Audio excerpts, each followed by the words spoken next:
Ruslan. I never knew it would get this bad. I never knew that some people that I've esteemed and looked up to for a long time will make some of the unfortunate statements they have made. And I have been processing in terms of my own reaction to it and what do I make of this, because I think there's a lot of folks that are saying a lot of things and it's disappointing, okay? And perpetuating this culture war, perpetuating the agenda, perpetuating a lot of what I would say is very hyperbolic types of statements. And I have a war that we could actually fight, okay? So we're gonna get to that. And so those of you guys that are clicking in, like, what is the war? We're gonna get to that, right? Maybe it's the oligarchy and the totalitarian. Maybe it's that, maybe it's something else. So you guys, we got to watch till the end. We have some verses that you guys are going to love if you stay with me.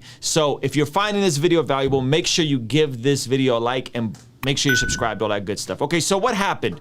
What happened that I never thought I would have to say this? And this is not me wanting to make videos about people, because I feel like that I like talking about ideas. I don't like talking about people. But there were some people this week that came out and made some statements that just completely, I don't know, let me down. There's a couple statements made. Okay, a couple statements made. Two of my folks that were most instrumental in me coming to the faith and also growing up in the faith came out and made this statement.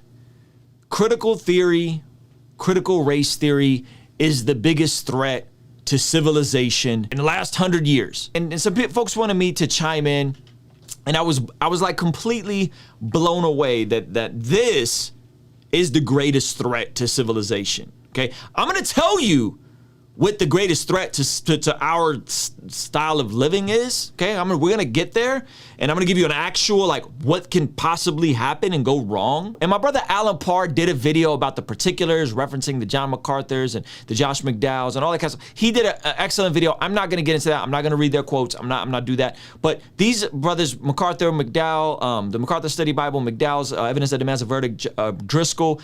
These are guys that I've found very much a blessing, but they made some statements elevating this culture war to a whole nother thing. And then I look around and you know what I see? I see a lot of other people that I admire and I respect. And I like even caught myself not clicking on some of their videos and content as my morning was starting. And it was a lot of this types of stuff. Okay, you guys raised a lot of these videos. The agenda of the people that are coming to get you is going to destroy the world as we know it, and they're going to come for you. They're going to take everything you own, and they're going to force their values on you, and they're coming for your kids. And the agenda is forcing you to take what they need you to take, and it's going to be all over because the agenda is out.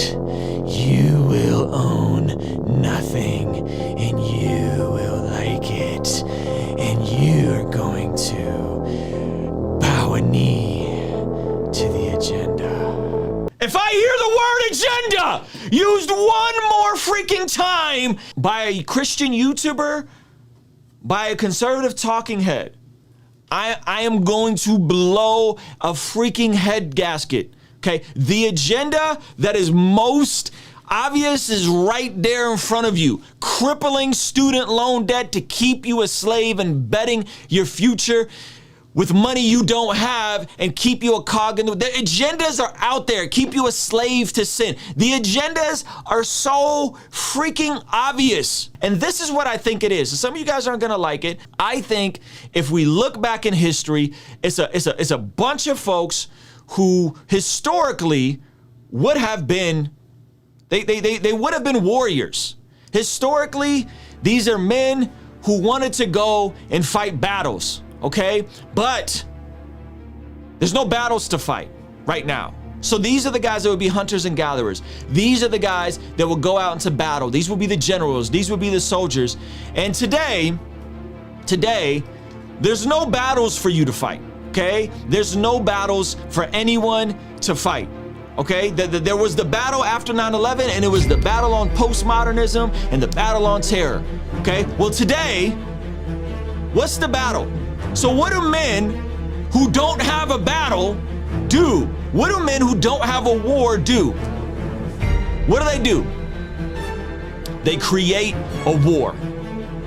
They have all this pent up testosterone. They have all this pent up energy. They have all this pent up aggression, because historically we've been hardwired to fight and to go out to battle and to do things. But there's nothing more dangerous, okay? There's nothing more dangerous than a bored warrior. So what do when you don't have a war to fight? You make up wars. And that's what we're seeing. We're seeing people making up wars out of things that aren't really wars. This is where we are today. And so, am I saying that there's not bad people in positions of power? I'm not saying that. There are people who are bad in positions of power, okay? Am I saying that there aren't threats and agendas? That's not what I'm saying. There are people who have agendas primarily led by capitalism and the need or the want to make a bigger and bigger profit for their stockholders. Am I saying that there aren't wonky and loony people perpetuating nonsense that might be infiltrating some public schools, like Kendi, like Robin DiAngelo, okay?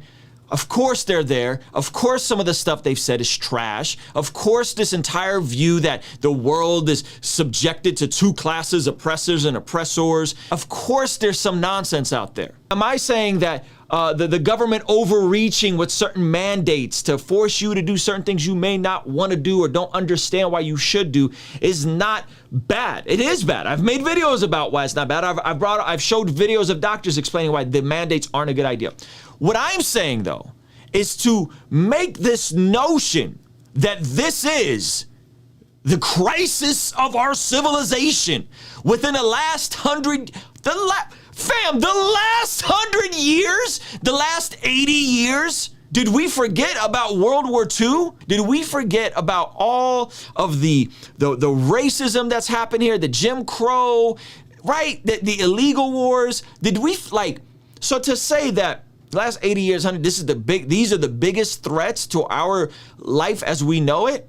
I'm gonna tell you the war that we all can fight in just a moment here. I'm gonna go to some scripture. When you make up wars because you're bored or because you don't quite fully understand something, right? You don't quite understand what is the flip side, like CRT being taught in law professions or whatever, right? And a great resource for that, because I'm not gonna unpack all that, is go watch Southside Rabbi's CRT entire expose 4-part series. I don't adhere to everything CRT says. I think some of it is not helpful. A lot of it is not helpful, but some of it is good. We're gonna get into some actual wars that you can fight. But what happens is when you make up wars, you become a bored warrior.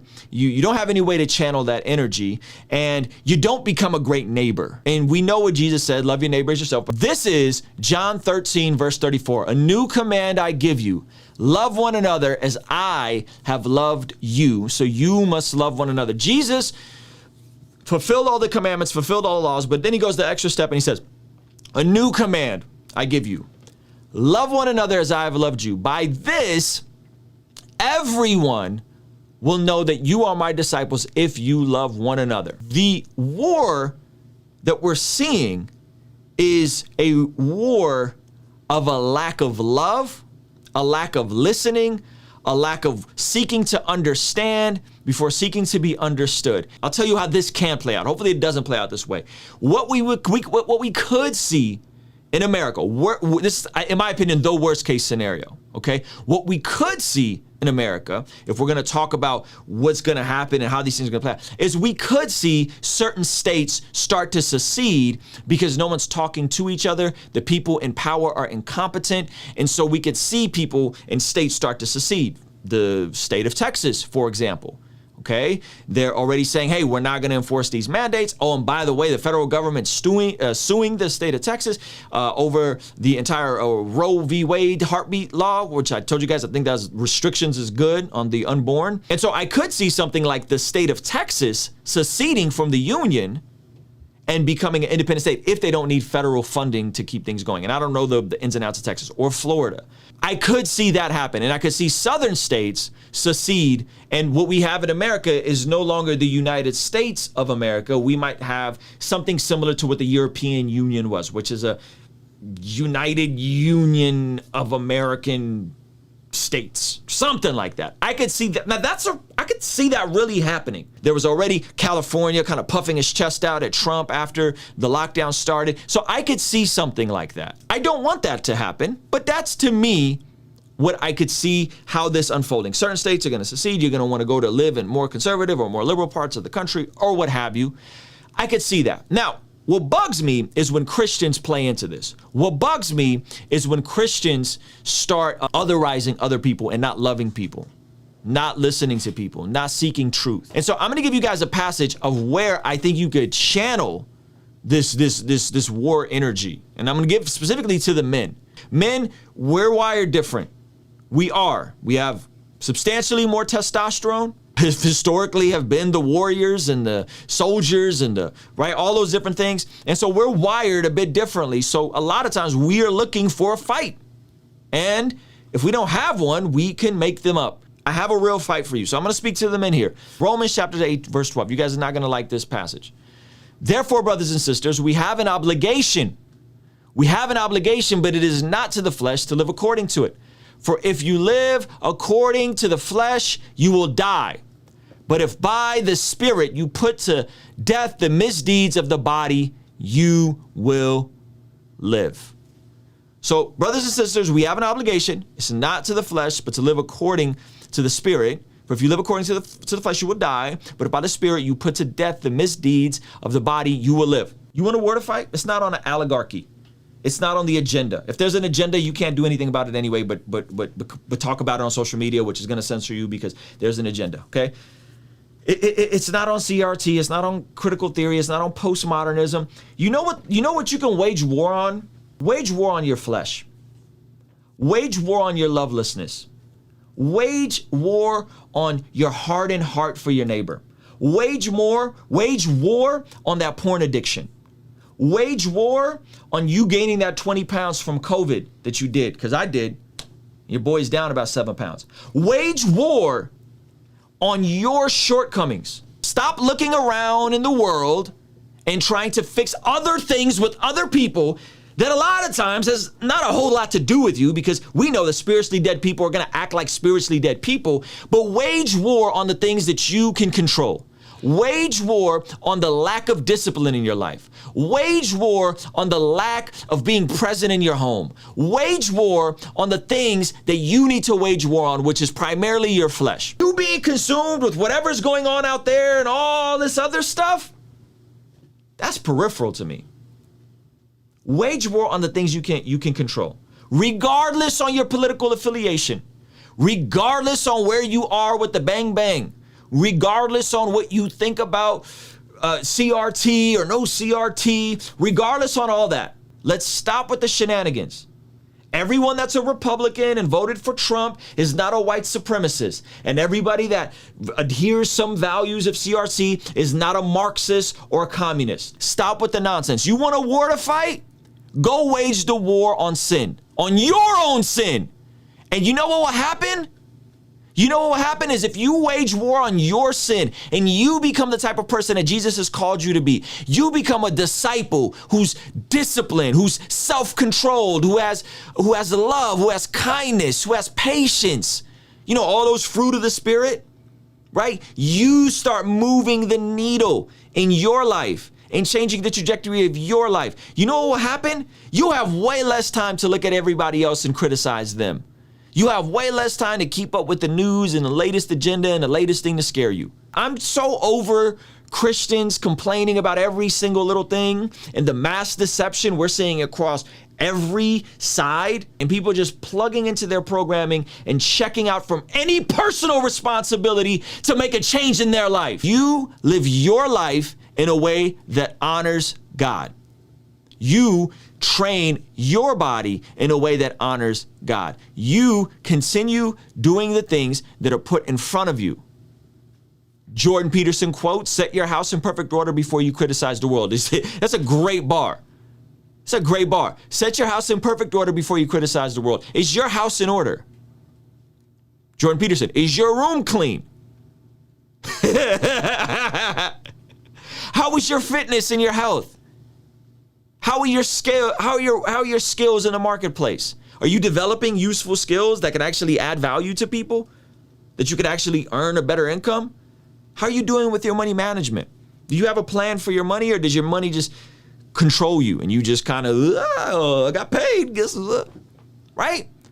We live such flippant lives and then have the nerve to sit and criticize everybody else, and a lot of whom are honestly just spiritually dead people doing goofy, dumb, spiritually dead things that spiritually dead people tend to do. So you want to fight a war, wage war on your flesh. You want to fight a war, wage war on your addictions. You want to fight a war, wage war on leaving this place better than you came into it. Wage the war on leaving an inheritance for your grandchildren.